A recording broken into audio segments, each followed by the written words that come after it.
Ce dimanche 12 juin 2022, les Français ont été appelés à passer devant les urnes pour le premier tour des élections législatives. Si le taux d'abstention était fort, certains partis ont tout de même réussi à sortir leur épingle du jeu, notamment la NUP et la coalition présidentielle. Mais pour certains, la débâcle a été lourde à digérer.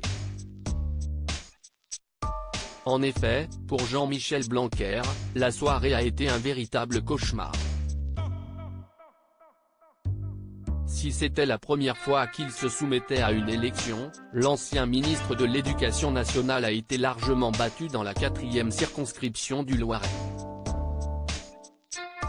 Il a obtenu seulement 18% des voix contre 20% pour Bruno Notin et 31,6% pour Thomas Ménager. S'il pensait passer à ce que l'on appelle le 3e tour présidentiel, Éric Zemmour a reçu une nouvelle débâcle. En effet, lui qui se présentait dans la circonscription du Var a obtenu seulement 23,19%. Pas suffisant pour se qualifier au second tour.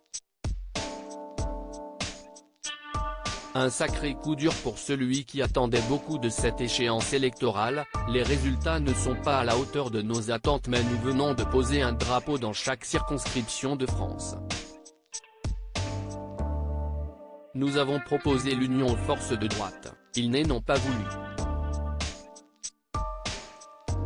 Je sais que les électeurs de droite s'en souviendront longtemps.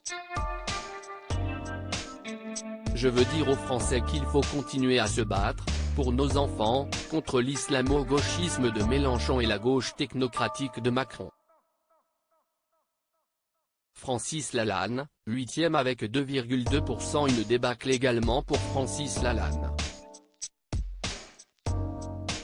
En effet, la figure des Gilets jaunes a été éliminée dès le premier tour des législatives, arrivant en 8e position, avec 2,2% des voix. Il arrive derrière Caroline Colombier, RN, 23,05%, Sylvie Moqueur, ENS Modem, 20,43%, Marie-Pierre Noël, NUP PS, 19,48%, Jérôme Lambert, DVG, 17,92%, Laurent Fouillet, DIV, 5,73%, Pierre-Henri Guignard, LR, 4,21%, et Aurore de Clisson, REC, 2,83%.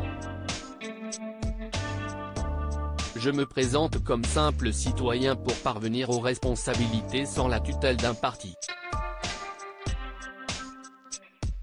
Je ne déciderai de rien, j'instaurerai une consultation permanente avec mes électeurs pour porter leur voix à l'Assemblée, expliquait-il à la Charente Libre.